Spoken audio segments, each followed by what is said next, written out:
Ihaw tayo mga idol oh. Yan na yung 1.4.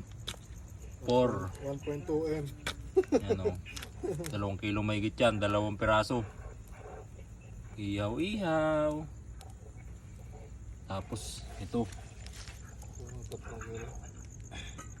Sinaing. Oh, ha? Pagkaluto ng inihaw ay kakain naman. Kumikinang-kinang pa yung mata niya mga idol oh. Sariwan-sariwa yan, galing sa ladlad. Fresh from the farm. Galing yan oh.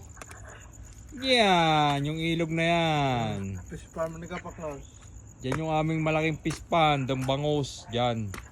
Diyan kami nanguli ng bangus. Pa ito, may patong mo. Ay, di nakasa. Yung snapper natin dito, hindi na kasya. May ano yan ihawin oh. Yan, mangrove.